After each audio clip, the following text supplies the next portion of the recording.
IVM.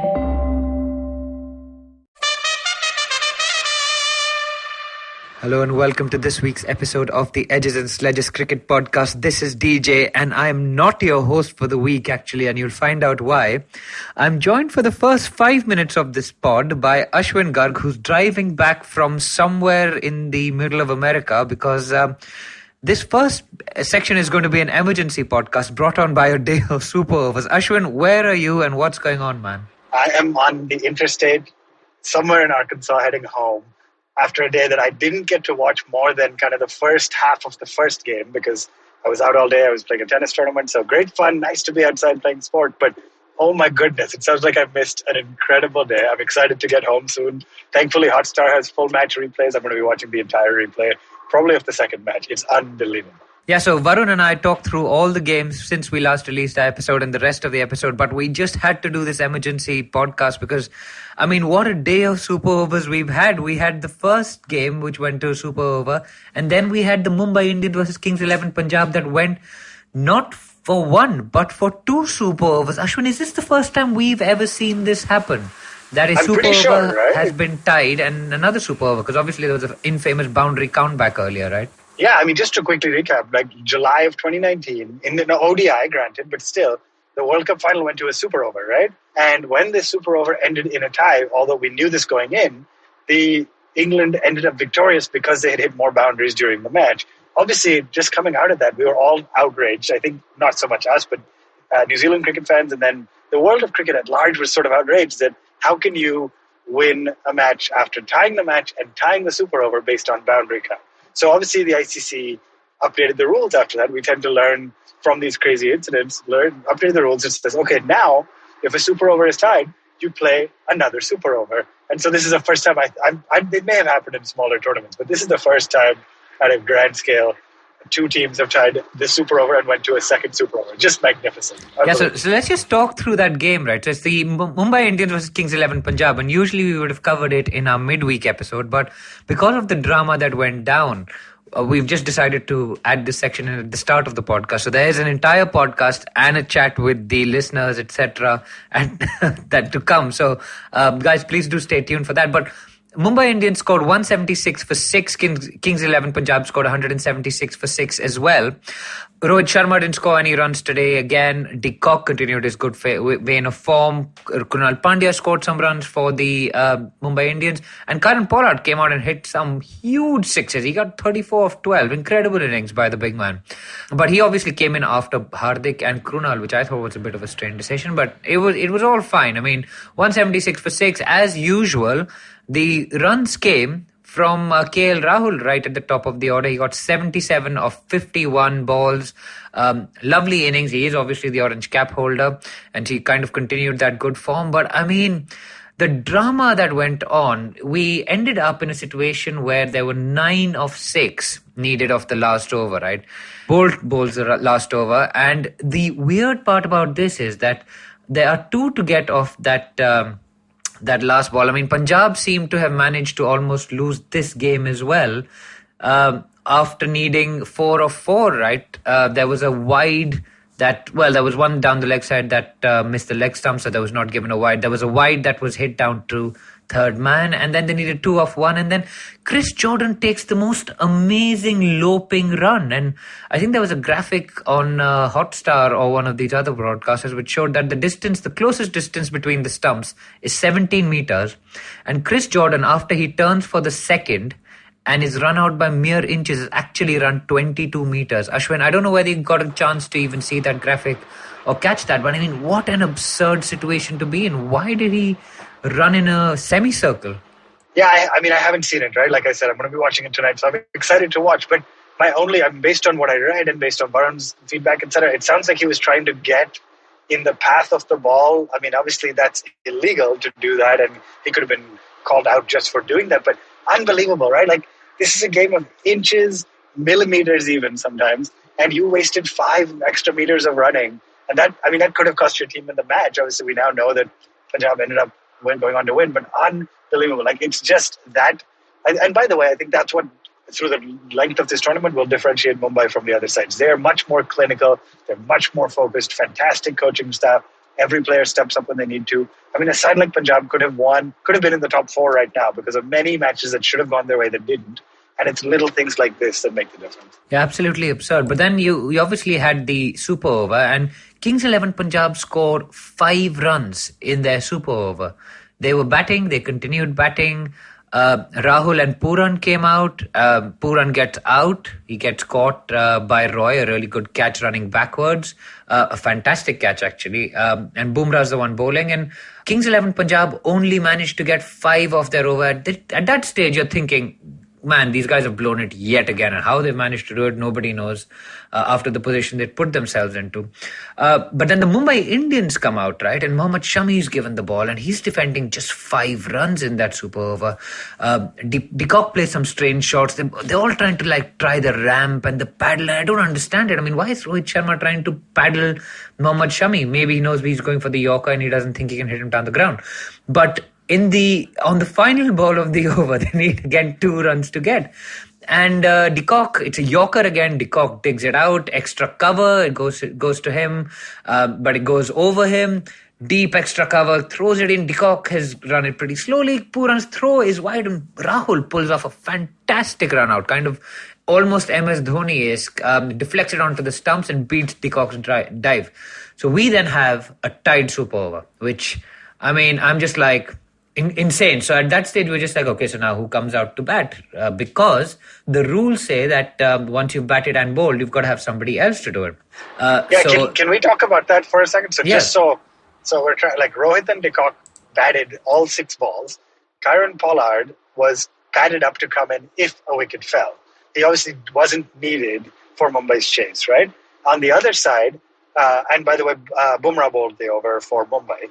For Punjab, it was, correct me if I'm wrong, it was Rahul and Puran. When Puran got out, who came in? Deepak Hooda came in when Puran got out. Deepak Hooda. So the 3 batsmen used were Rahul, Puran and Hooda. And the bowler bowled was Shami, right? So now what is the rule, DJ? And again, this is probably what we're going to talk. But Kyron Pollard was part of the lineup for the first super over, but wasn't used. So he came out to bat the second time, right? Yeah, so I think you've got to identify your 3 batsmen up front, right? So I think you could change it at the last number. What if you change your mind? I don't know. But he did come out to bat the second time around. Yeah, he did. So I don't think this is clear, right? Because if the rule is Rahul and Puran couldn't bat the second time because they got dismissed in the first super over, then that's why Punjab had to send different people. But if that's the rule, then why didn't Rohit could have gone back out there, right? He didn't get out. Interesting. That's an interesting tweak. That's a good way of thinking about it, I suppose. But that thought hadn't crossed my mind at all. Yeah. So why was Pollard allowed to go back out? That's my question. I guess you've seen Rohit and De Kock out there already. You could have changed your mind last second and not sent Pollard out. You could have sent, I don't know, Ishan Kishan. So I guess if Hooda didn't have to bat for Punjab, then it's fine. Then he was able to go back again because he had to face a ball. Is that it? Correct. What if he came in on the non-strikers and didn't face a ball? Is that counted?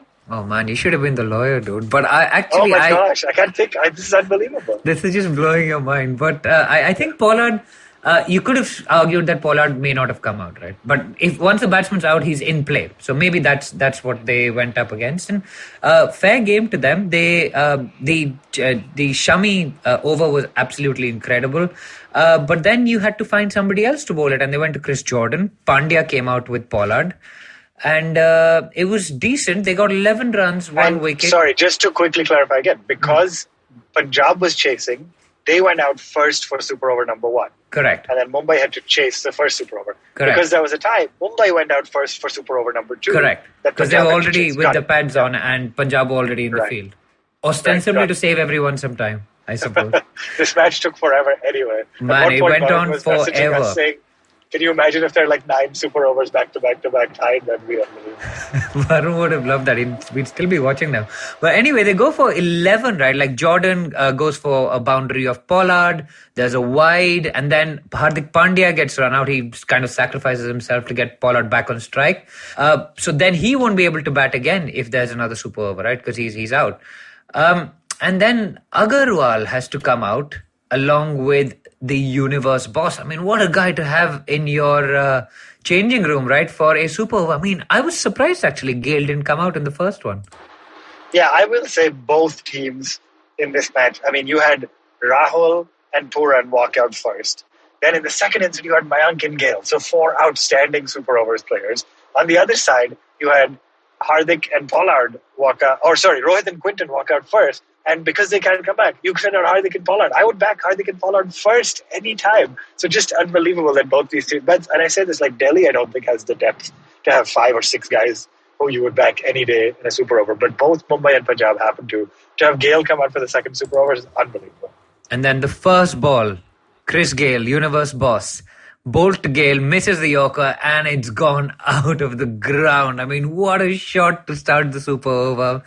I mean, I think the universe boss has made his statement, right? What a game. Agarwal then hits 2 boundaries, and at the end of the day, I have to say the guy that bowled the super over in the World Cup turned out to be the weak link, unfortunately.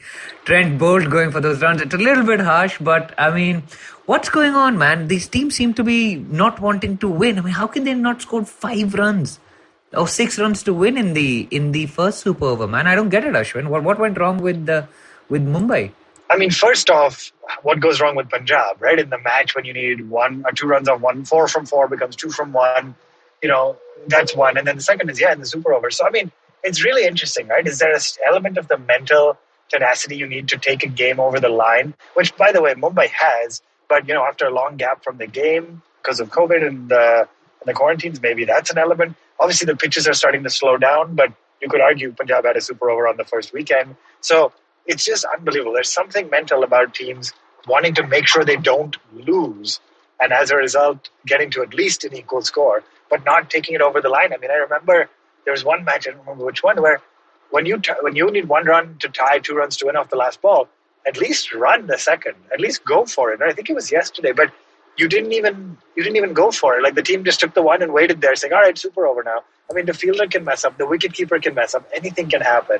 So teams don't seem to be pushing quite as hard as I would like. But hey, super overs make for amazing entertainment. Yeah, it's fantastic champagne cricket, right? It's the champagne super over. I actually think even a score of 5 or 6, it puts pressure on the side chasing. We saw the difference in the Sunrisers game this morning, right? When Sunrisers versus KKR, Sunrisers only got 2 runs in their super over. And that was Karthik struggled to chase it. They won it with 2 leg buys with a ball to spare. So, or 2 balls to spare. Even then, even a score of 2 took a little bit of chasing. So I think once you've lost a wicket early in a super over, you've got your first aim has got to be to bat the entire super over, right? You've got to get to ball 5, hitting the 1s and 2s, and then try and hit the last one for a boundary to get 9 or 11 or something like that, right? I don't know. What are your thoughts on that? Yeah, I mean, I think it's very poor, honestly, for the caliber of international cricketers we have playing the IPL to get out on the first ball, right? I know you guys talk about it later in the show, I'm sure, but David Warner getting dismissed on the first ball, just unacceptable, right? Like, and again, Kagiso Rabada has done this twice for us, once last year as Delhi fans, once this year again. We got Punjab 2 for 2, but just you got to survive, right? And it's just that's the beauty of the super over is that yes, you have 6 balls to make as many runs as you get, but as soon as that first wicket falls, you can't afford to risk the second, so it changes your mentality completely. So amazing, just amazing. Yeah, where would we be without super overs, man? Ever since July 2019, we seem to be just having one after the other. Is it just me or have they become more common? Anyway, guys, Ashwin, thanks so much for taking this on the road. I know it's a little bit strange, and it's good actually to speak to you this week because the rest of the episode is with Varun and listeners. But listeners, you've had the emergency part of the podcast done, and now we can go back to the rest of the show, which lasts for an hour. So sit back, relax, and enjoy the rest of the show, guys.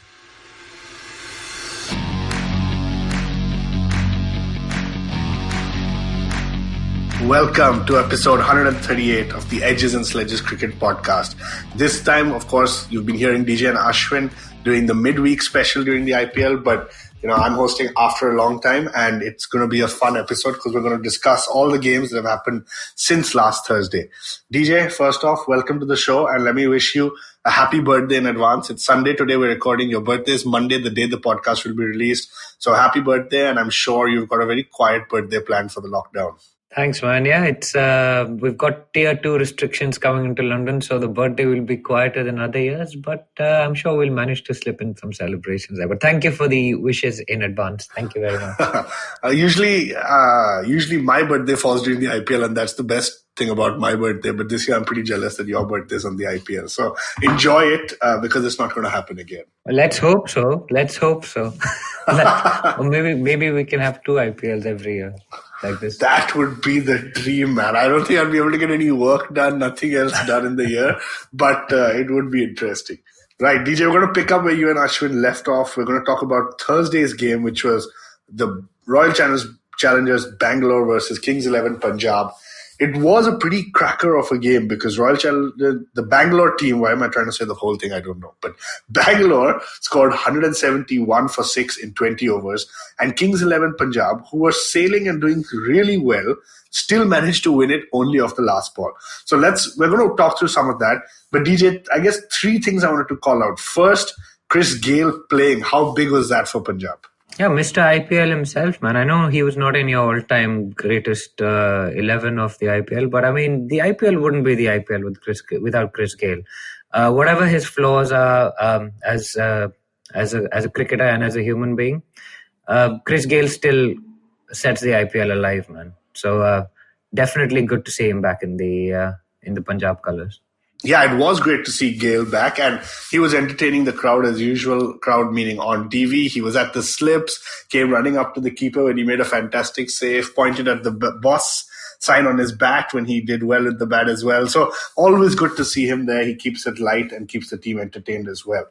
DJ, we're going to come to the RCB innings. So as a recap, they hit 171 for 6. Finch and Padikkal never really got going. Kohli has really slowed down his strike rate, but I think he's playing that anchor inning. But let me come to the main question. RCB asked AB de Villiers to bat at number 6, and to me that was shocking. The reason given was that they wanted a left-right combination, and so Sundar and Dubey were sent up the order, who batted at 92 strike rate and 120 strike rate each, right?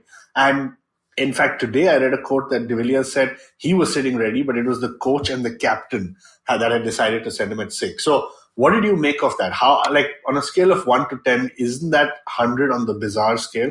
I'd say so, man. I'd even say 110 on the bizarre scale because, I mean, you've got AB de Villiers, probably the world's greatest T20 player, if not the greatest T20 player in the world, sitting in the pavilion with his pads on. He's sending Dubey and Washington Sundar out ahead of him, which is, I mean, there's no logic to that. This whole left hand, right hand thing has gone out of control. I mean, AB de Villiers doesn't care whether he's batting with a left hander or a right hander. The ball goes out of the park, as we saw later. In fact, I would. He made a point almost to say, I don't care who I'm batting with, it does not matter. In fact, DJ, I think if AB de Villiers came out as a left hander, he would have still done better than the other two. Can you imagine? That would have been such a power move. I think he was sending a message in his next innings, which we'll talk about later. But I mean, It's Sharjah, right? Because this game was played at Sharjah and AB de Villiers had been hitting the ball onto the road. And this is just overthinking stuff. Teams, again, just overthinking stuff, trying to be too clever, too cute. And it backfiring spectacularly on the Royal Challengers Bangalore, right? I mean, de Villiers didn't get off 2 of 5, which I'm actually almost glad about. Because if he'd come in and done his de Villiers thing, they would have been like, oh, this was our plan all along and stuff. He didn't. He got 2 of 5. And they lost the game in the final analysis because of all this mucking around they did with the batting order, to my mind. Yeah, absolutely ridiculous. Like, it makes me so angry even now when you're talking about it. Just thinking about how stupid this was from an RCB perspective. You know, their history in IPL is not good. They're doing really well on the table. You know, you would have to think that the Kings 11 Punjab is a game where you want the 2 points in your bag. You want to be the top 2. And RCB just mucked that up completely. So Kings 11 Punjab then came out. The usual story, I feel like nothing is changing. It's becoming very easy to pick fantasy players from the Punjab team. Rahul comes out, hits 61 at a strike rate of 125. He remains not out. Mayank Agarwal goes faster, 45. Universe boss Chris Gayle comes out and hits a 53 or 45. Not usually what we're seeing of him. But DJ, the game came down to the last ball where both teams were tied on 171. They needed a single to win. And Nicholas Puran luckily came out and hit a six. And everyone was relieved, but can't help but think Punjab was almost ready to lose this one as well.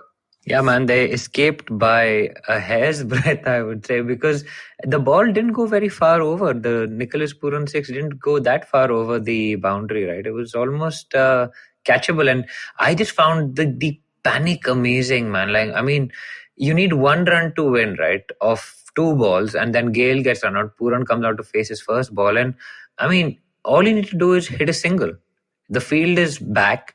You just need to trust your game enough to hit a single. But the Punjab guys panic. They're in a panic. And they just swung and swung hard. It came off. But, man, it was pretty close to going to another super over. And Punjab's record in that hasn't been spectacular either this year, right? So, yeah, good to see them come across. RCB seemed to be the only team that the Kings 11 can beat. So, that's pretty amusing, but no, they were close to losing this one as well. Yeah, I think it just comes down to what we've been saying, momentum and confidence, right? You see, we'll talk a little bit about Delhi on the other hand. I think Delhi and Punjab are two different extremes, where Punjab, even though they were cruising, had probably the opportunity to lose this game or even take it to super over, but it was absolutely ridiculous. Let's come to the next game, right, which is on Friday, which was KKR versus the Mumbai Indians. Honestly, the Mumbai Indians have been doing so well that I don't think any team is going to stop them. And I was hoping KKR would come good with a Russell special, but essentially KKR then went out, batted first. They made 148 for 5 in 20 overs. Nobody really clicked till the end. Tripathi single digits, Nitish Rana, Karthik, all couldn't reach even 10 runs. Shubman Gill went at a strike rate of 90. Morgan came out and hit a little bit, 39 of 29. Russell failed again. Beautiful bouncer from Bumrah, really cramped him up. And then the hero of the innings was Pat Cummins, 53 of 36 balls, going at a strike rate of about 150. So 148. But DJ, when you talk 148 versus the Mumbai Indians, you know that's never going to be enough, right? No, it was never going to be enough. And I think the one thing that the KKR innings proved is that Pat Cummins can bat, and he can bat at that position for them, right? So he came in straight after Russell. So he batted at 7, which was a little bit high, I thought, but he came good, 53 of 36, tonked a nice couple of sixes as well, and kind of saved KKR's blushes almost after their big guns, Russell, Karthik, had all failed, alongside Captain Morgan, Captain Morgan, we forgot to talk about that almost, because this is the first game in which Morgan had replaced Karthik in a surprise move just before this game, right? What did you think of that? Yeah, I thought so. I can't remember if I called it on the podcast. I'm sure both of you will say I didn't, but I feel like I did say Morgan is going to start captaining KKR in the middle of the IPL. Don't know if you remember that or not, DJ. Unfortunately, I think you did, and it is on record. So I think awesome. You did say that. If only your fantasy predictions were half as good as your real life cricket predictions, you would be a hero. Man, but we'll come to that later. I'm looking forward to the fantasy section this week. We will come to that. But I mean, apparently, so the PR story that was put out there is that Dinesh Karthik went up himself to the team management, said he wants to step down, he wants to hand over captaincy to Morgan and just focus on his batting. I don't think I believe that, but PR is the PR story is such that you got to make everyone look good. Morgan seemed to be shocked and surprised. I don't think anyone else is. I think people are relieved. Morgan is a World Cup winning captain. Morgan has the kind of leadership skills that a KKR needs. And I think DK is a great kind of support to somebody like Morgan. So I think it was personally the right move, but it was a little bit surprising still. So Mumbai Indians, we'll come to them. They won in 16.5 overs. A very convincing win, added to their net run rate, which I think they actually didn't need to. Rohit Sharma and Quinton de Kock got off to a great start. Rohit hit 35, Quinton de Kock 78 of 44 balls at a strike rate of close to 180. And they won the game very comfortably. KKR never even looked like they were in any sort of state to even put up a fight. DJ, Quinton de Kock has just been amazing for Mumbai after a very slow start. But that's the thing with the Mumbai Indians. Somebody steps up, and de Kock has done it for 3 or 4 games in a row now. Yeah, every game, and somebody else does the business, right? And that's the difference between a Kings 11 Punjab, where you've got two guys at the top of the run getting charts, and they're sitting at the bottom of the table. Whereas teams like Delhi, teams like, I think you pointed out, teams like Delhi have had a different man of the match in every single game, right? And teams like Mumbai Indians have had people contributing across the board. And that's great to see. I mean, Decock is he's played for a number of franchises. He even played for the Delhi franchise. Right? He had a great season 1 year, but he's really been coming good mid-season for Mumbai, and he gives them that impetus, which a lot of teams seem to be lacking. There's a lot of chat about this anchored business, like Kohli is an anchor, Gill is an anchor. Delhi's got Shekhar Dhawan as a anchor, right? So I'm not sure that the IPL needs anchors. It's 20 overs. Go smash the ball, man. Like, enjoy yourself. Why do you need to anchor the innings in a 20-over game? So he's proving that kind of opener, kind of goes and smashes the ball and gives that impetus early on, which is important with the new ball. 100% agree. And I think, DJ, it sounds like DJ Bravo's next song could be Anchor, the way you were saying Kohli is an anchor. Gill is an anchor. Kohli is an anchor. Gill is an anchor. Nice. That could be pretty good.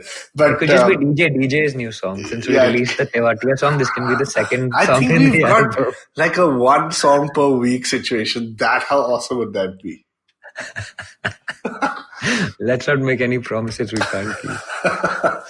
Okay, so then we moved on to the doubleheader Saturday, where we started off with Rajasthan Royals versus Bangalore. And boy, what a match this was. I mean, I was at dinner and I had put this I put the game on my phone just on my lap as I was eating dinner because I was watching AB de Villiers bat.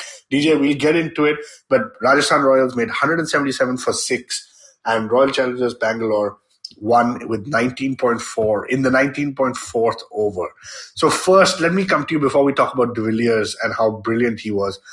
Rajasthan Royals now went for a complete overhaul of their batting lineup, which a lot of people have been asking for. But suddenly, let me give you my perspective before I hear yours. Now you've got Uthappa opening, which I think is the right move. But you're continuing with Ben Stokes, and I personally don't think that's the right move. You've then moved Samson to 3, Smith to 4, and Josh Butler, who has proved to do very well for the Rajasthan Royals in the opening position, now coming in to bat at number 5 when the wickets are definitely slowing up. So, DJ, what are your thoughts on this batting lineup? So I like the Uthappa move up the order because that's where he belongs. You saw he probably played his most fluent innings this IPL, right? Up the order, and he took advantage of those restrictions and he batted nicely. I like the Uthappa move. All I would do with that order actually is to just swap Ben Stokes with Josh Butler. Just because I think Stokes is a better middle order player. Butler can go hard right up front. Although he does play the finisher role for England, but his success in the IPL and T20 has all been at the top of the order, right? Those 750s in a row, whatever he made for his franchise. So I like the order. I would just change the 2 foreign players. I would just swap their roles around. Obviously, it didn't really work for them because they lost the game, but I think those are the right signs. Samson at 3, Smith at 4. With Butler and Uthappa opening and Stokes at 5. That would be my order for them. Yeah, and I think anyway, all of this order is just basically leading up for Tewatia to come in and bat, right? So maybe Rajasthan Royals felt it doesn't really matter what the top 5 are. You just got to get Tewatia in. But anyway, so the bowling RCB did pretty well. I would say Chris Morris took 4 wickets at an economy of 6.5. Chahal picked up 2 wickets and, turned the game around. He was on a hat-trick at one point, having taken the wickets of both Uthappa and Samson. So fantastic bowling by Bangalore. And then when they came out to bat, again, it was a little bit of a story of, just a run-a-ball type of cricket at the start. Padikkal, Finch, Kohli, all somewhere between 95 to 130 strike rate. And then the kind of magic happened. De Villiers stepped out and he hit 55 of 22 balls. DJ, you mentioned it earlier. There were shots of his that were just going on the road. He hit it at outside the ground. He hit it at every part of the ground. Mr. 360 really kind of stood up. And I saw an image that was floating around social media that said, all heroes should have capes. And so somebody had put a cape behind AB de Villiers. Not sure if you saw that, but what a fantastic innings that was, DJ. Yeah, he's a phenomenon, man. And it makes the decision to send him in at 6 even more absurd in the other game, right? And it was almost like he was trying to prove a point here. And it was just... and he wasn't held by his teammates all batting really slowly around him. I mean, Patikal, after his bright start to the IPL, he seems to have really slowed down and really seems to be struggling, whether it's a fitness thing, whether it's a mental thing with long tournaments, that it's his first IPL season, right? Maybe he isn't able to adjust to that and the demands of it. Maybe it's Kohli who's pushing his non-strikers so hard that they're exhausted and they can't hit the ball out of the ground. I don't know what it is, but... Particle seems to be on the wane a little bit, which is disappointing because he looked like a really, really solid talent. But maybe it's just he needs a little bit of rest and a little bit of revival. Again, Kohli batted slowly, got out without finishing the game. And then it was almost like a challenge had been set for AB de Villiers. And they were like, okay, now can you take us home? They needed 35 of 12. And poor Nutcut went for 25 of those. And it's such small margins, right, in the game of cricket, because there was one slow delivery which Untitled had actually defeated AB de Villiers with, and it went up in the air. It could have gone absolutely anywhere. It fell in no man's land with three fielders trying to catch it. But with that little piece of luck, that's all AB de Villiers needed, and everything then just went out of the park, and he just took the RCB home with ease.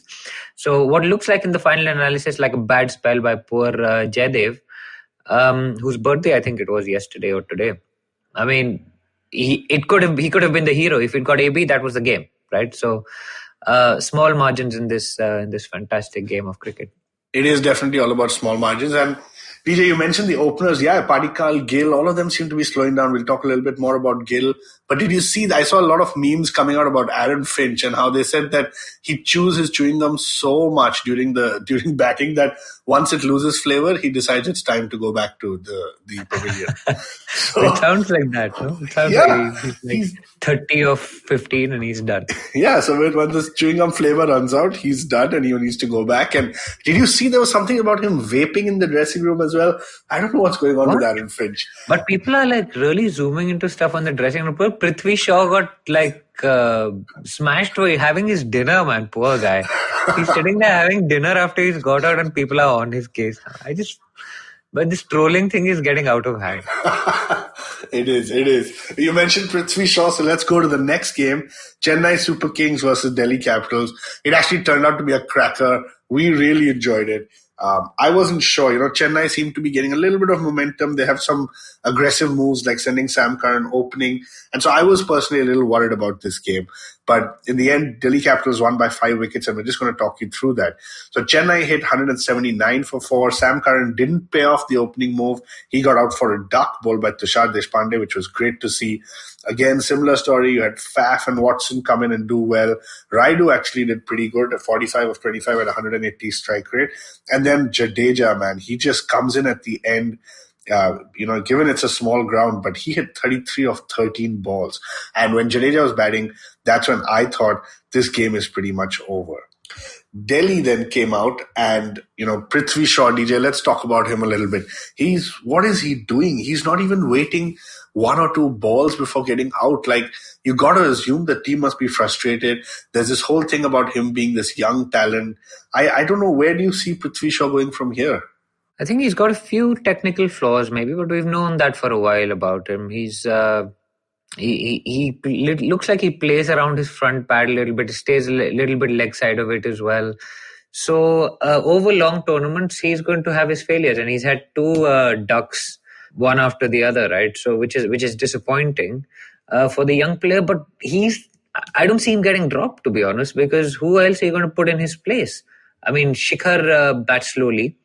And Shaw is seen as the dasher by the Delhi Capitals team. So, Shaw, I mean, it's kind of his job to go out there and hit it, but he isn't being successful at it. He had a little bit of success up front, but that high-risk game again comes with issues. So, but not good to see him falling by the wayside. I know you've got some strong views on this. No, I'm just curious to understand why is he not getting the same kind of hate that a Rishabh Pant gets for playing similar stupid shots?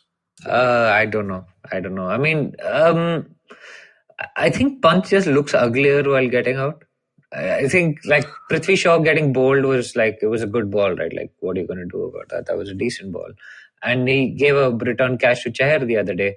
So I don't think he looks particularly ugly while getting out. I think that the problem with Pant is that firstly, we compare him to Dhoni. And secondly, he looks really ugly when he gets out because he's fallen over and he's all over the place. So, I mean, it's not good seeing anybody get hate, right? At the end of the day, it's just a game and he is doing his best, poor guy. But he was getting some hate yesterday because of, I don't know, whether was he having some biryani? Or, it looked pretty good, actually, what he was digging into. I'm feeling hungry now. Yeah, okay, fair enough. DJ's correct. You don't want anyone to get hate, but I mean, I'm really disappointed with Prithvi Shaw. But let's talk about the rest of the game then. Dhawan, man, absolutely brilliant. And I know DJ and I were always worried about his strike rate, but he has stepped up so well in the last two games. He's going at 175 this game. He hit 101. He stayed not out. And I think I read a stat somewhere that said when Dhawan scores above 90 or 85, that team is going to win. He also pretty much stays to the end. So to me, that was fantastic. DJ, has Dhawan given his redemption? Are you a Dhawan fan again? So I actually, when the innings started, I said this is going to be a Dhawan 100, remember? I actually said that Dhawan's going to get 100 today. And the reason I was saying that is we were playing at Sharjah. And for a player like Dhawan, for a player like Rahane, those small grounds are their way of getting out of the funk that they're currently in. Dhawan would never be able to play that innings in a larger ground, even in Sharjah. He was given, I think, 3 lives. Not taking that away from him. Credit to him, credit where it's due. He scored 100, took the team home at a strike rate, magnificent strike rate of 174, right, as you pointed out. But that really was his game, and that's the place that he would have got those runs. I couldn't see him getting those runs at Abu Dhabi or Dubai. So really pleased that he's got it. And again, the overall issue remains that he does not have that kind of last gear to go into overdrive and just hit sixes at will, like someone like a KL Rahul, for example, as or Shreyas Iyer has. But he has redeemed himself for that 169 of 52 that I'd say was a game-losing knock. So pleased to see Gabbar back in form. Well, he's got 250s and 100 now, so he's definitely in form. But as you say, he's striking quicker. So he's obviously learned from the issues that arose in that particular knock where he was criticized for slow strike rate by you and me. We're glad Ashwin is not on this episode. Otherwise, he was but really. He'll just sit on the fence. He won't say anything. He'll just criticize us for what we say. It's fine. He'll question us till we give him the right. I hope he listens to this, by the way. But then Delhi went through a little bit of a middle order crisis where Rahane hit 8, Iyer hit 23 of 23, a very uncharacteristic of him. Stoinis always gets going, but he's not able to convert them into the bigger scores. He's doing really well for us this season. I hope he has a big score coming up soon. Alex Carey, very disappointing, and can't help but think that he had an opportunity to be able to play as a batsman, lower order batsman, even once Pant is back. But I think 3 games in a row, he's disappointed. So my prediction of Alex Carey being key for Delhi Capitals was wrong. And I think it's unfortunate. But let's come to the last guy, Akshar Patel. He walked in when I think over 20 runs was needed in the last 8 or 9 balls. Dhawan took a single, gets Akshar Patel on strike. Suddenly you need 17 off the last over. And Akshar Patel just smokes it for 3 sixes. It was unbelievable. The confidence you need to come in and to be able to do that, even in a small ground like Sharjah. DJ, I was personally very worried on the last over. But, I mean, we won with a ball to spare. Yeah, and I told you guys that we should believe. We shouldn't give up hope because Akshar Patel is a good batsman. He's won games for Kings 11 when he played for them with the bat. And this was almost like redemption for him after getting hit for 4 sixes by Dhoni, right? Remember? That video you came up with was Akshar Patel bowling to Dhoni and getting hit for those 4 huge sixes to lose the game while he was at Kings 11. So a little bit of redemption there for Akshar as well. But, he's had a superb IPL. Akshar has really been he's now, I'd say, probably in the same bracket as Krunal and Jadeja. Jadeja, by the way, was the one bowling the last over that went for 21, right? Yeah, and that's because Bravo apparently had a groin injury and wasn't on the field. So definitely spinner and Jadeja was not Dhoni's first choice. But Akshar Patel took advantage, man. I think if Bravo was bowling, it may not have been the same result. Yeah, and the other bowler who had an over was Karan Sharma, right? And he also spins the ball into the left-hander. But just absolutely brilliant from Akshar to hold his nerve in those circumstances, backed himself and hit those big sixes, man. Like, I think one of them was pretty big. It would have been a six on any ground. So good to see the Delhi Capitals not relying just on a few players, but everyone is now coming to the party. They're really enjoying themselves as well, which is great to see. You saw the Rishabh Pant and Marcus Stoinis kind of trolling Ricky Ponting while he was on live television, right? Which is hilarious. And then you saw a video of these guys all dancing to Sadi Gali, Aya Karo in the hotel later. So there's a good vibe in the team, right? And that's what I'm enjoying. These guys seem to be enjoying playing with each other this year. I think that's crucial. I think Ricky Ponting has built that culture. The players have built that culture. It's fantastic to see them playing well. Like we said, DJ, we just need to make sure Delhi Capitals keeps going. A top 2 finish is absolutely crucial for this team so that they get 2 shots at making the finals. And I am very confident they'll do well, but they have to keep going. And they've won some very close games, which is also very encouraging. So then we had one last game to talk about this week, and that was the Sunday doubleheader's first game, Hyderabad versus KKR. Now this actually, DJ, went into a super over. What a game this was. KKR hit 163 for 5 after being put into bat, a decision that's not very common in this year's IPL. Usually the captain who wins the toss actually bats first. KKR made 163. Shubham Gill went at just a runner ball. Morgan and Karthik were the two who came out later and really smoked it to try and get them to that score. Russell again disappointed us. And then we saw another shuffle up in the Sunrisers Hyderabad's batting lineup. We saw Bairstow walking out with Williamson, Priyam Garg at 3, Warner at 4, Manish Pandey at 5. So again, a complete mix-up of the batting lineup. I have to say, I think Warner hit 47 of 33, batting at number 4, not his usual position. He did really well for Sunrisers Hyderabad, but it so happened that they got to a tie. They needed 2 of 1 ball. They took a single. Rashid Khan said no for the second run, and rightly so. It went into a super over. Lockie Ferguson, who had already taken 3 wickets in the regular innings, came out and bowled the super over. He got 2 wickets, I think, in 4 balls, and the total score was 2, right? I think the total score was 2. Yeah, they only got 2. Samad hit 2. And Samad so the target hit 2. was 3. Absolutely. So Warner, Samad and Bairstow were the 3 batsmen.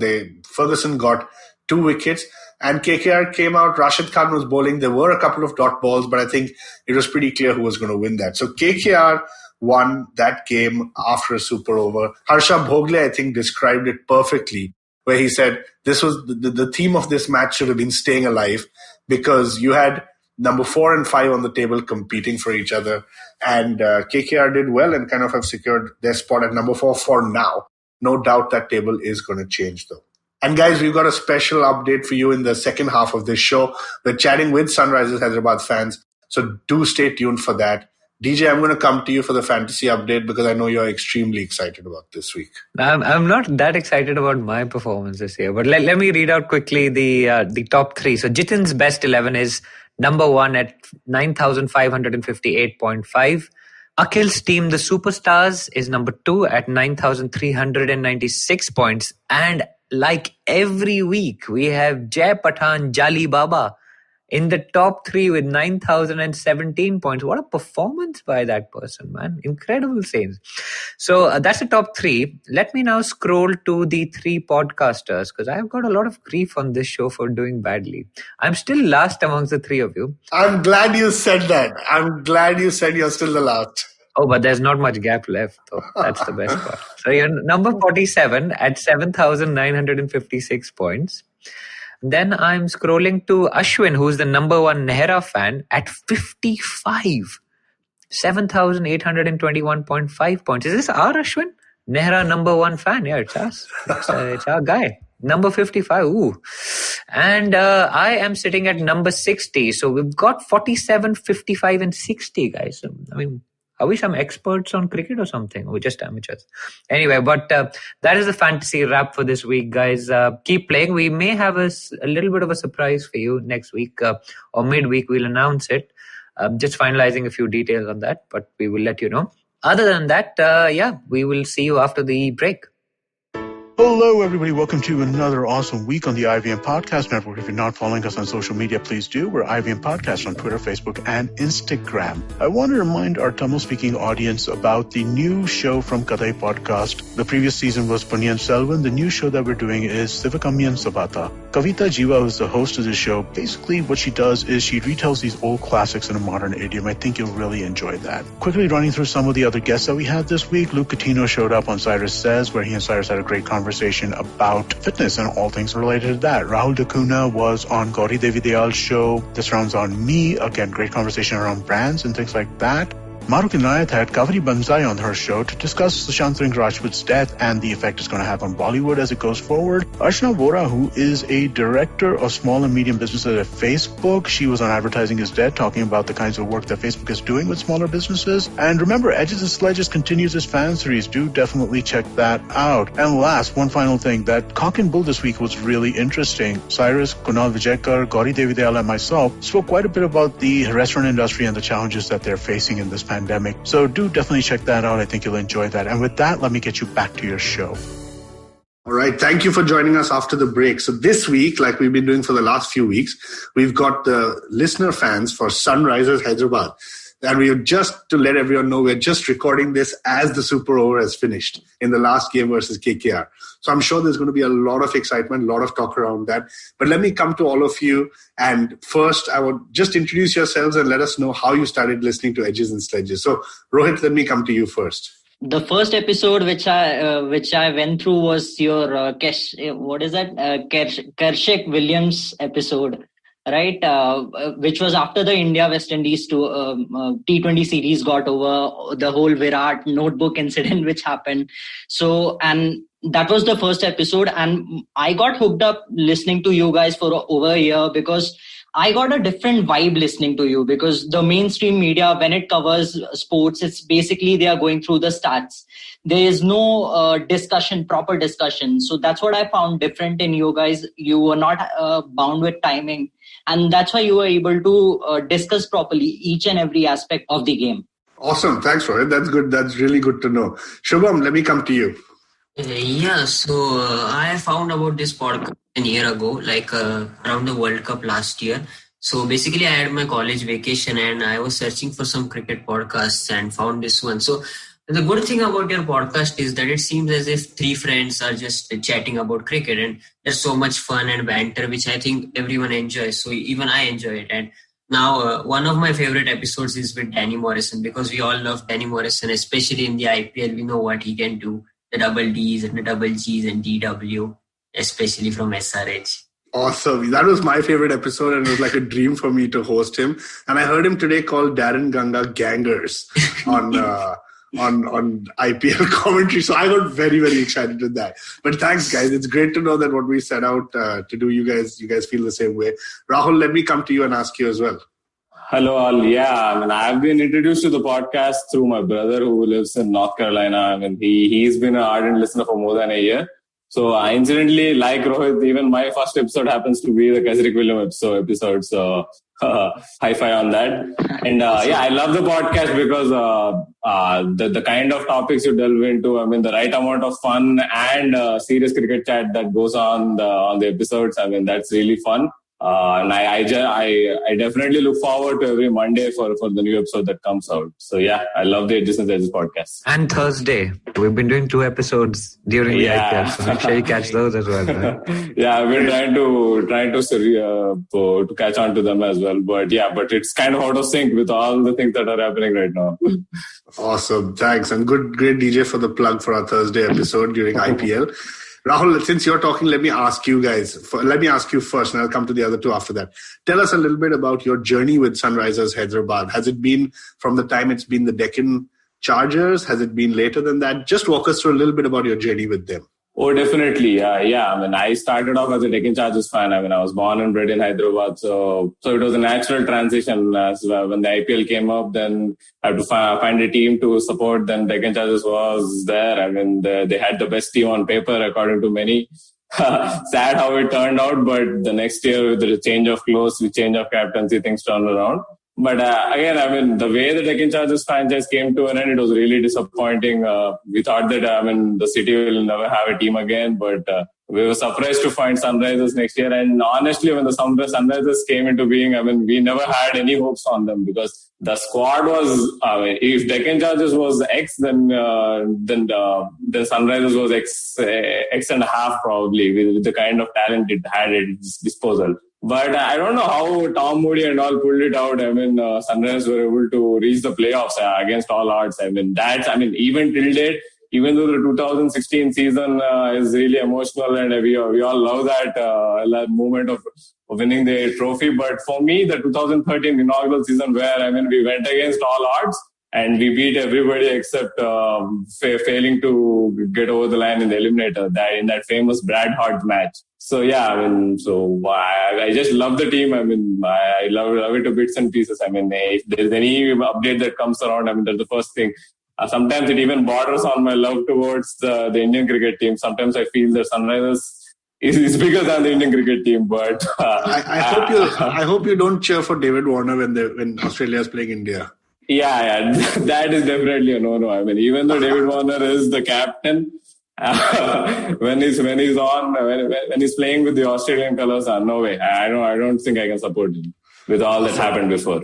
Awesome, that's great. Shubham, what about you? Have you been a fan since the very start of the IPL? No, so I wasn't a fan of the Deccan Chargers, but I'm the fan of the Sunrisers Hyderabad since it came 2013, 2014, because the reason why I support SRH is the way they play. You will always see them doing the right things. They will not win every game. Obviously, nobody's going to win. But the way they play, they try to punch above their weight. As Rahul just mentioned, that they didn't have the best of scores, but they still managed to get to the playoffs. And you have the likes of VVS and Murli and Tom Moody till last year in the support staff. It just seems calm and cool, their support staff and everything. You never see their owners. You don't really hear about their owners while you hear about the other team's owners, because there is just no interference in the cricketing decisions is what I think. So everything just seems nice with that team. Awesome. Rohit, let me come to you last on this question before we get into more details around this particular season. I also started following from the first season. I started supporting Deccan Chargers because I saw the team on the paper. Gilchrist, Simon, Scotty Styrish was there.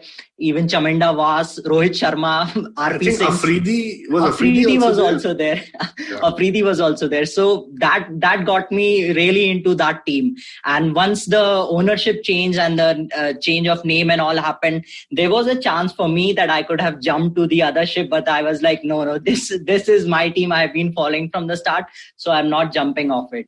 Awesome. And so sounds like a lot of you have been fans for a long time. DJ, let me ask you, you grew up in Hyderabad, but you support the Delhi Capitals. Why didn't you just support Hyderabad? I guess the first IPL game I ever saw was in Delhi. So I moved to Delhi when I was 13. The first IPL game I watched was in 2008 in the Firozshah Kotla. And I fell in love with it, man. And I'd been in Delhi. My parents and my family is still in Delhi, right? So although I have a lot of love for Hyderabad as a city, having done 4 years of school there and then 5 years of law school there, so 9 years. But Delhi, somehow, because I watched my first game there, and the team that they had in the first year, right? I think Deccan Chargers, didn't they finish last in the first year? So it was a pretty easy choice to make, right? With De Villiers and Dilshan. We've spoken about the Delhi Capitals, Delhi Daredevils legacy. But obviously you guys have won the IPL, which is more than what we managed to do. So maybe I made the wrong choice. Delhi Capitals is the second favorite team. So awesome. Good. Nice to hear you say that, especially on this podcast. Rahul, let me come to you. What has it been like for you this season, right? Sunrisers Hyderabad. I want to talk about a little bit about overview of this season from your perspective. And then after that, I'll get into a little bit of the player combinations. But let's first understand, what are your thoughts on this season? They're essentially fifth on the table right now. So just below KKR after this game at 6 points. They've lost 6 matches, won only 3, still a positive net run rate, but can't help but think that Sunrisers are now in a position where they're going to have to depend too much on what other teams do. What are your thoughts on this season so far? Yeah, I mean, there's only one word that can do justice to what I feel right now with the Sunrise is pain. That's it. Each and every game that happens, I mean, it's pain on pain actually. I mean, honestly, with the kind of the talent we have and the kind of tactics that are being followed, I don't think we deserve a chance to go to the playoffs. Right? Honestly, that's my honest assessment. But if you look at it, if you look at the teams other than Sunrisers, how they're playing and the kind of bowling attack or even the batsmen that they have, then you can see a clear shift in the pattern of play. So like Harsha Bhogle would say it, while one car is going on a highway, the other one is still riding a bullock cart. So I'm not surprised by the results and especially the pain. So we just have to take some painkillers and get through the season and get ready in another 6 months with a revamped squad probably. Wow. Okay. Interesting. So at 5th on the table, Rahul seems to have written them off. Rohit, let me come to you. What are your thoughts? What's happening this season? Or what's going wrong? Yeah, so this season was we can say that the last season also we had Barstow, Warner and Williamson in the same squad. But last season, Williamson missed a couple of games, and after that, during the end of the season, Warner and Barstow both went for World Cup preparation. So coming into this season, the question was, are we going to play all these three batsmen? Because if we are playing all of them, we'll be missing out on a finisher or an all-rounder. And if you look at the legacy of the Sunrisers Hyderabad, right from Daniel Christian, then Moses Hendricks, Cuttings, we have always gone for all-rounders. Shakib Al Hasan was there the last season, but this time we were missing those important pieces, and we are having Fabian Allen, Nabi is there, but because of the requirement to play all three foreign overseas batsmen, it becomes difficult to play the other all-rounder option. So it's a bit difficult at the moment, and I think we'll have to make a couple of tough calls, whether it is to sit Barstow and play Riddhiman Saha in order to get an all-rounder, something like that. And I'm not sure that we are going to take those tough decisions this season. Probably in the next 6 months, we might take such calls. Right. And so Rohit, if you had to pick four overseas players, what would your four be? Okay, I'll go with Warner, I'll go with Williamson and Rashid. These three are a lock. And fourth, it could be between Fabian Allen or Nabi. But again, the thing is, if this IPL would have been in India, I don't think we would have had this discussion because then it'll be all right for us to go with two proper batsmen and an all-rounder and a bowler. But because it's in UAE, it's not as easy to play, and we used to depend a lot on playing 7 games in Hyderabad. We are having a win percentage of 75%. So we'll be getting 10 points easily playing 7 matches at our home and then go out and look for those 6 points.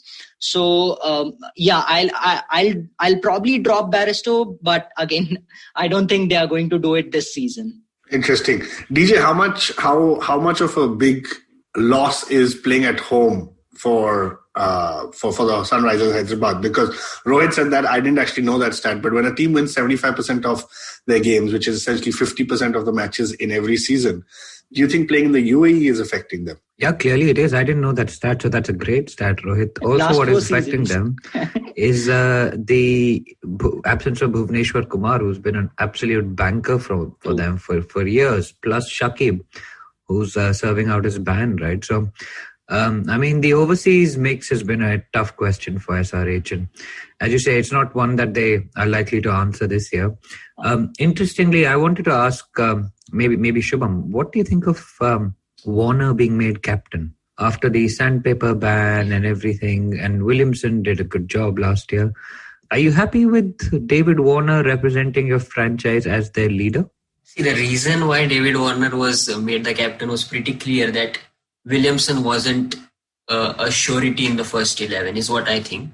So that's why what they did was Warner, because Warner is in your team every day, because he scores 500 runs every season. So that's why Warner was made the captain. And Warner is not a bad captain by any means. He led the Sunrisers Hyderabad to a victory in 2016. And you have to remember that Warner of Australia and Warner of Hyderabad are two completely different people.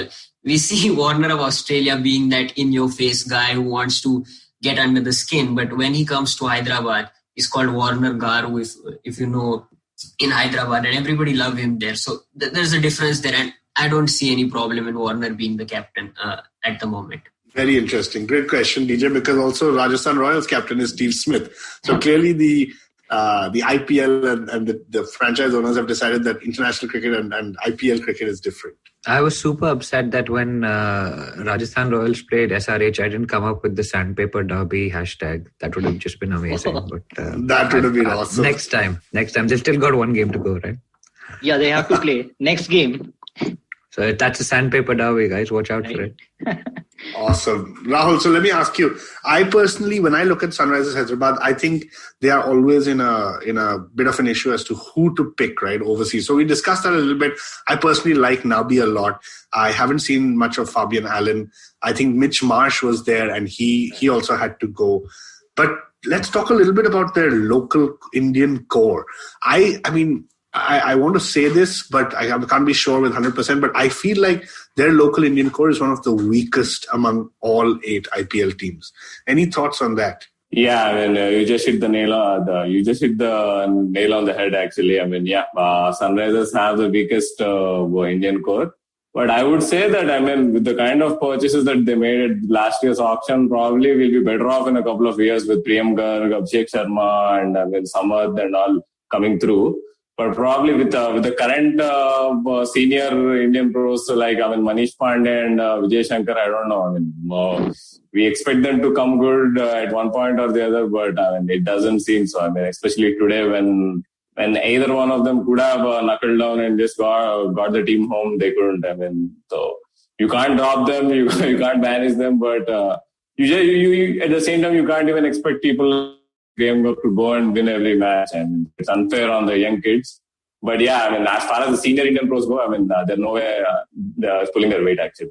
I mean, on the topic of Mohammad Nabi, I mean, the whole point of actually coming up with this concept of Warner's captaincy was actually to ensure that Mohammad Nabi or Fabian Allen or Jason Holder or somebody, basically an overseas all-rounder can play, because Vijay 3D Shankar probably doesn't fit the bill as an all-rounder. So, but I mean, with the way the middle order is performing, and with Shankar and Manish Pandey not performing, basically Sunrisers are forced into playing Williamson, basically. I mean, it's not even his natural position playing at number 4. I mean, today was an exception. I don't know what was the thinking behind setting him up top, probably because Warner is suspect against express pace, and even Williamson had a hamstring injury, so that he can just make maximum use of the power play. In an ideal world, probably they wouldn't have Warner and Williamson in the same team. It either has to be one of them, because with the way Warner is playing right now, they can't afford to have another batsman like him, basically, who just rotates the strike and just goes at about 130, 140. And I'm talking about 140, but Warner this year is going at 120. So basically, Warner pre-sandpaper gate and post-sandpaper gate are two different species, in my opinion. I don't know what has happened to him. The last year when it was in India, the IPL, probably he could manage it and he was able to maintain the run rate. But as the year went along, probably maybe it's just plain age, or it's the lockdown effect or something. I don't think he's able to see the ball as quickly as he can. I mean, the same thing we had observed about Sehwag all the while back. I mean, people like him, I mean, you look at Warner, I mean, he models his game from Sehwag, right? I mean, he said it many times. So they both are similar players where they rely on hand-eye coordination. So probably Warner is getting older like Sehwag. So maybe it's an eyesight thing. Even if you look at the Superover dismissal today, I mean, that exact ball, if you look at it, across the last 12 months or 18 months of Warner's career, I mean, he's been out the similar way many, many times. So it's a clear pattern that the teams are exploiting. So yeah, I mean, I would even be tempted to say Warner's days as a SRH captain are numbered with the kind of support that Williamson is gaining these days. Okay, that was a lot. Thank you so much, Rahul. That packed in a lot of interesting comments there. I think Warner, like you said, I think he's just very, very upset that TikTok has been banned in India, and he's just not being able to get past that. But maybe he's looking to join Dad's army soon. Yeah, maybe. No way. I can't look at him in another jersey. I mean, it has to be orange, or it has to be nothing. That's it. I think yellow suits him pretty well. But anyway, let's come. Rohit, let me ask you, what happened with the batting order today in the game versus KKR? Do you think all IPL teams are just trying something different with Sam Curran being pushed up, AB de Villiers being pushed down? Or do you think this is some sort of a concerted effort just because the middle order is so weak that somebody with Warner's experience will help? And to be very honest, I thought Warner played fantastic today in the middle order. I mean, if you look, most of the teams who are winning toss, they are deciding to bat first. So it was a surprise to me that we decided to field first. So there was this intent coming into this game, I think from Warner's point of view, that I'll have to bat throughout. And it has been difficult for him to bat in UAE. So he might have decided to, but coming at number 4, I think was too much even from, I would have still liked him to open, because the moment he came at, he didn't come out to open. I remember that if you remember 2016 T20 World Cup, because Khwaja was in terrific form and Finch was going all guns. So they decided to take Warner to first down, and he had a horrendous World Cup. So I was getting those kind of vibes, but he came through. But I still think that the batting order is not an issue. These are the only parts which we are having. Instead of changing, like today, we were chasing 163. 163 for 6 over, we were having 60 runs in the bank. We should have easily chased the total down. Instead of changing too much, if Warner or if Manish Pandey could have taken a bit more of responsibility, which he has not taken for the last couple of years, we could have sealed this match and we probably would have been higher up the points table. Well, can I just ask, because we've got a very interesting question from Uday Kiran asking, what is the best position for Manish Pandey to bat? As a finisher due to the weak middle order, or a number 3 who steadies the ship? So, because you spoke about Manish, maybe I'll just ask you that Rohit. What do you think about that question from Uday? Look, he has been playing the role of a finisher for Indian team in the last couple of years. So he's gaining that kind of confidence. But I haven't seen him perform to that extent in IPL. So it was okay that he was coming at number 3 and number 4 was Williamson. It's just that he needs to take more assertive effort and take much more responsibility while he's batting and keep rotating the strikes. That's what I feel. Awesome. Shubham, let us ask you a little bit about the batting order and the team in general. Where do you think these guys should bat? We've heard from Rahul, we've heard from Rohit. I want to get your take as well. Yeah, so Manish Pandey at 3 actually worked last year. I think he scored more than 400 runs. But what that does to Williamson is he drops at number 4, which is not his ideal position. You can't move Warner and Bairstow because they were a prolific opening pair in the last season. So it's a bit of a question there. You don't know where to bat, which batsman. Having said that, as Rohit mentioned, Manish Pandey has to take the responsibility, and Vijay Shankar. And Vijay Shankar was our number 4 in the World Cup. So he should be capable to bat for SRH at least at number 5 and finish off the innings. And let's not forget, we got Vijay Shankar from Delhi. Yeah. In exchange of Shikhar Dhawan. Shikhar Dhawan, who has scored a century. Thank God.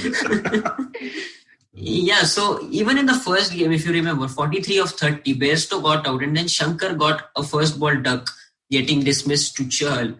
So that's something which I think is a concern. Vijay Shankar not taking responsibility.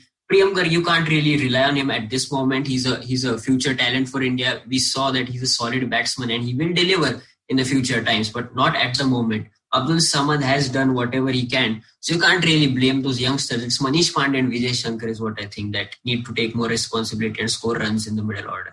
Yeah, fair enough. My personal take is you've got such big names in there, but like Warner, Bairstow and Williamson. I think they always try at the start of every season to leave one of the three of them out. And after the second or third match, all three play, and suddenly it cramps the entire team up because your bowling now becomes slightly weaker, especially this season with Bhuvi not there that DJ mentioned. Your batting middle order becomes weak. All of the batsmen that we're talking about are top order batsmen. They all should be opening or batting at, including a Manish Pandey.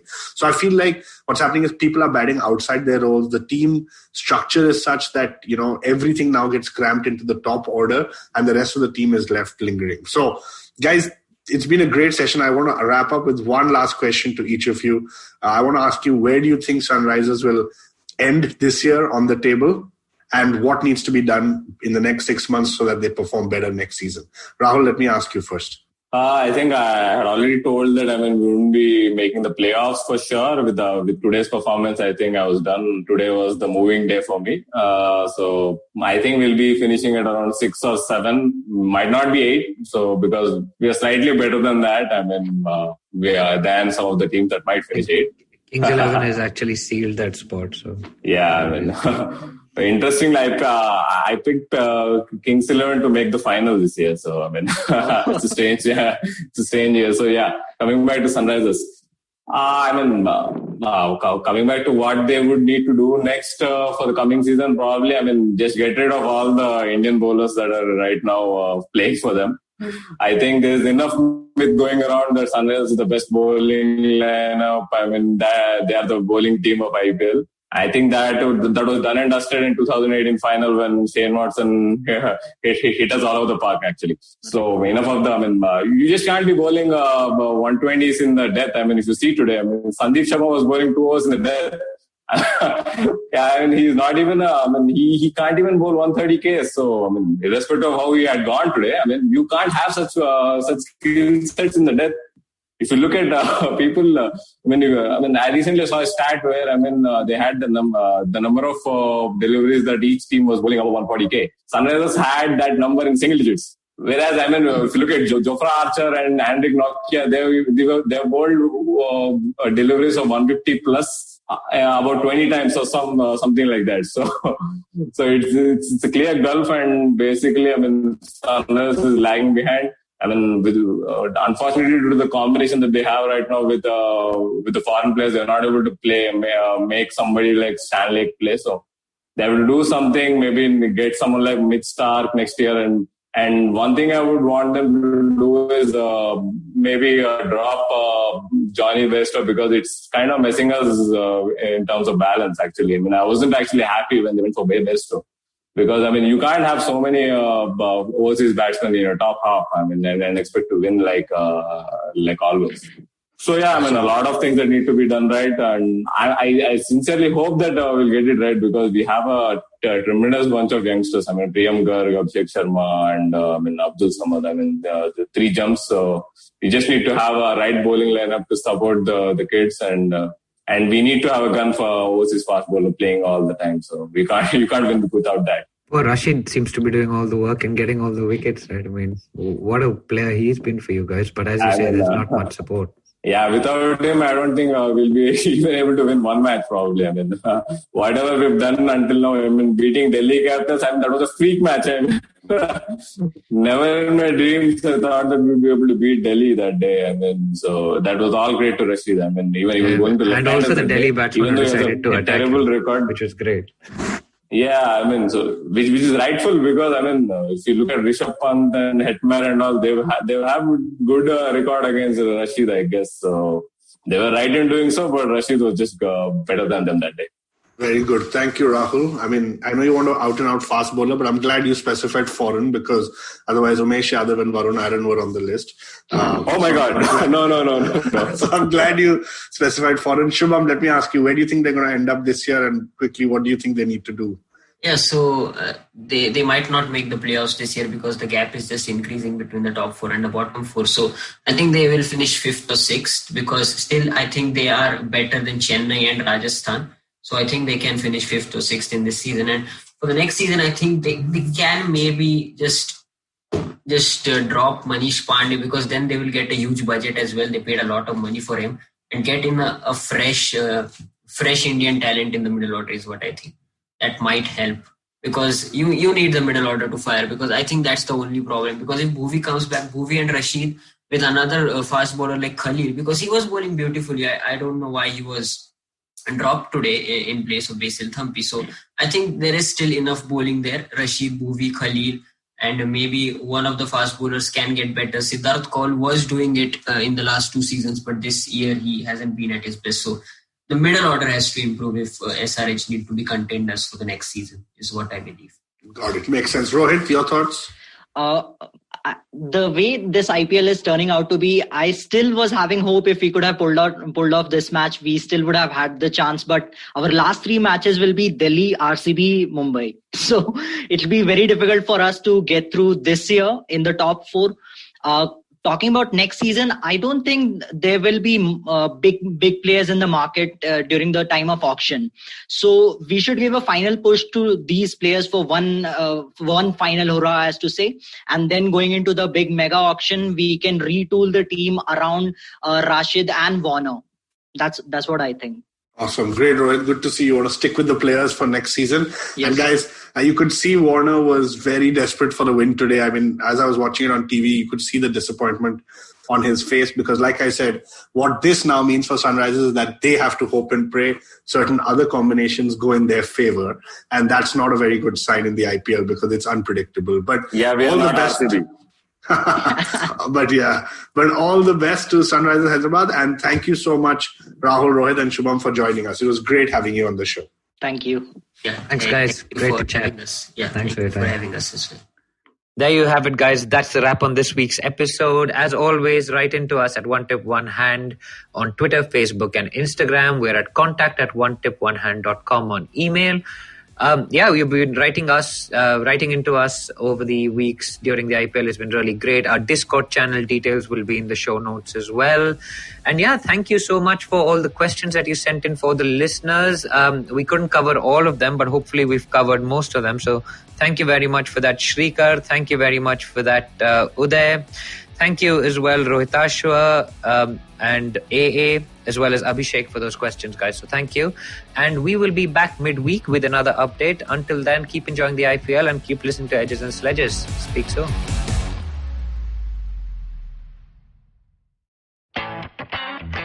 रिश्ते में तो हम तुम्हारे podcast लगते हैं. नाम है football शुटबॉल. Presenting Football Shortball, a show about 3 friends discussing our favorite game over a beer. Sometimes 3, maybe even 5. Hi, I'm Shiva, and with me are my 2 sidekicks, Gaurav Sapre and Karthik Iyer. Sidekick? You mean like Batman's Robin or Van Persie Robin? No, I mean like Alexis Sanchez, but with a little more skill than just playing the piano. Just shows how the best players at Arsenal are mere bench warmers at United. Oh, thank you, Iyer. But you're a Fulham supporter, so whenever you say anything to support me, I question my beliefs. Just like how Griezmann would say, एक बार मैंने जो decision ले लिया, तो मैं अपने आप की भी नहीं सुनता. Banter aside, we will talk match reports, transfer rumors, top controversies, fantasy football picks, and so much more. So grab a beer and tune in to Football Shootball every Wednesday on the IVM Podcast app, website, or wherever you get your podcasts. Sachin Tendulkar, Virat Kohli, Don Bradman, and now Cyrus Brocha. Okay, probably not in the right company. I mean, Don Bradman is Australian. But it's called Cyrus Says, a wonderful show about everything. Find the show on the IVM Podcast app, ivmpodcast.com, or wherever you listen to podcasts.